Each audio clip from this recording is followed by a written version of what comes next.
नमस्कार दोस्तों, मैं आनंद कौशल परफेक्शन आईएएस के खास कार्यक्रम ऑडियो सीरीज में आप सभी का स्वागत करता हूं। संसद के मॉनसून सत्र में मणिपुर हिंसा को लेकर विपक्ष मोदी सरकार के खिलाफ अविश्वास प्रस्ताव ला रहा है। आज हम अविश्वास प्रस्ताव पर चर्चा करेंगे। आज का विषय यूपीएससी के सामान्य अध्ययन पेपर 2 और बीपीएससी की मुख्य परीक्षाओं के लिए महत्वपूर्ण है। आइए सबसे पहले जानते हैं कि ये खबरों में क्यों है। मणिपुर हिंसा पर सरकार के खिलाफ विपक्षी दल अविश्वास प्रस्ताव लेकर आए हैं। कांग्रेस पार्टी के सदस्य रंजन गोगोई के द्वारा लाए गए इस प्रस्ताव पर बहस के लिए मंजूरी मिल गई है। लोकसभा स्पीकर ओम बिरला ने कहा कि वह सभी दलों के नेताओं से बातचीत कर इस पर चर्चा की तारीख के बारे में जानकारी देंगे। अब तक संसद में 26 बार अविश्वास प्रस्ताव लाया जा चुका है। वहीं प्रधानमंत्री मोदी के खिलाफ केवल एक बार अविश्वास प्रस्ताव जुलाई 2018 में आया था।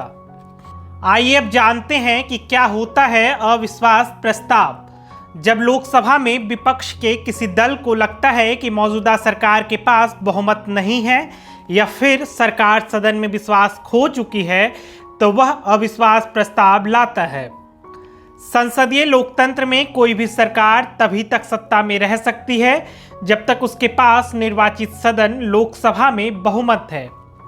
संविधान के अनुच्छेद 75 में कहा गया है कि मंत्रिपरिषद लोकसभा के प्रति सामूहिक रूप से उत्तरदायी होगा। इसका अभिप्राय है कि मंत्रिपरिषद तभी तक है जब तक कि उसे सदन में बहुमत प्राप्त है। दूसरे शब्दों में लोकसभा मंत्रिमंडल को अविश्वास प्रस्ताव पारित कर हटा सकती है। प्रस्ताव के समर्थन में 50 सदस्यों की सहमति अनिवार्य है। अविश्वास प्रस्ताव के नोटिस को मंजूरी मिलने के बाद संसद में इस पर चर्चा होती है। अविश्वास प्रस्ताव पर लोकसभा में चर्चा के बाद वोटिंग की जाती है। अगर लोकसभा के ज़्यादातर सदस्य सरकार के समर्थन में वोट करते हैं तो सरकार जीत जाती है और सत्ता में बनी रहती है।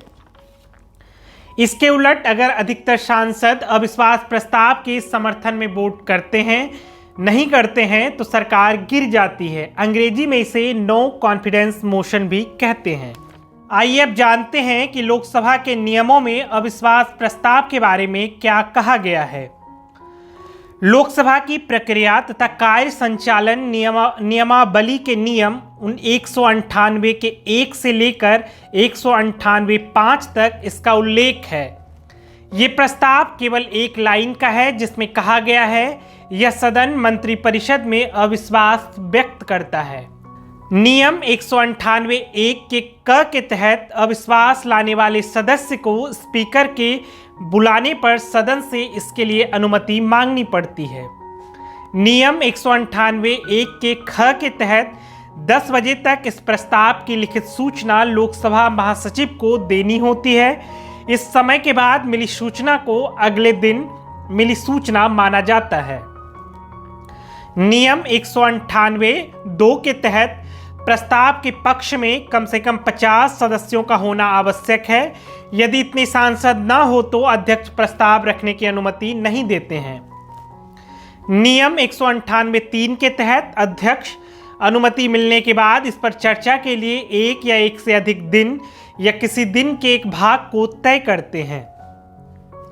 नियम 198(4) के तहत अध्यक्ष चर्चा के अंतिम दिन मतदान के जरिए निर्णय की घोषणा करते हैं तथा भाषणों की समय सीमा तय करने का अधिकार अध्यक्ष को मिला है। आइए अब जानते हैं अविश्वास प्रस्ताव से संबंधित कुछ विशेष बातें। लोकसभा में अविश्वास प्रस्ताव को मंजूरी के लिए कम से कम 50 सांसदों का समर्थन जरूरी होता है। इसमें वोटिंग के लिए केवल लोकसभा के सांसद ही पात्र होते हैं। राज्यसभा के सांसद वोटिंग प्रक्रिया में भाग नहीं ले सकते। अगर लोकसभा स्पीकर प्रस्ताव को मंजूरी दे देते हैं तो प्रस्ताव पेश करने के 10 दिनों के अंदर इस पर चर्चा करना जरूरी है। स्पीकर अविश्वास प्रस्ताव के पक्ष में वोटिंग करा सकता है या फिर कोई फैसला ले सकता है। अविश्वास प्रस्ताव में सदन में मौजूद सदस्यों में आधे से एक से ज़्यादा ने भी यदि सरकार के खिलाफ वोट दे दिया तो सरकार गिर जाती है। मतदान होने पर सरकार अपने सांसदों के लिए व्हिप जारी करती है, जिसके बाद अपनी पार्टी के मतों से विपरीत मतदान करने वाले सांसद अयोग्य माने जाते हैं। भारत में अविश्वास प्रस्ताव के इतिहास को समझते हैं। संसद में अभी तक 26 बार अविश्वास प्रस्ताव रखे जा चुके हैं। सबसे ज़्यादा या 15 अविश्वास प्रस्ताव इंदिरा गांधी की कांग्रेस सरकार के खिलाफ आए। भारतीय संसद के इतिहास में पहली बार अगस्त 1963 में जेबी कृपलानी ने तत्कालीन प्रधानमंत्री पंडित जवाहरलाल नेहरू के खिलाफ अविश्वास प्रस्ताव रखा था। अविश्वास प्रस्ताव का वर्तमान सरकार पर क्या प्रभाव होगा, आइए अब उसके बारे में जान लेते हैं। अभी लोकसभा में मोदी सरकार बेहद मजबूत स्थिति में है। माना जा रहा है कि सरकार बड़ी आसानी से विश्वास मत हासिल कर लेगी। लोकसभा में भारतीय जनता पार्टी के पास 301 और पूरे एनडीए गठबंधन के पास 333 सांसद हैं। वहीं पूरे विपक्ष के पास कुल 142 लोकसभा सदस्य हैं। ऐसे में माना जा रहा है कि अविश्वास प्रस्ताव का मौजूदा सरकार पर कोई प्रभाव नहीं पड़ेगा। आज के ऑडियो सीरीज में इतना ही। फिर मिलते हैं एक नए विषय के साथ। तब तक हमसे जुड़े रहिए।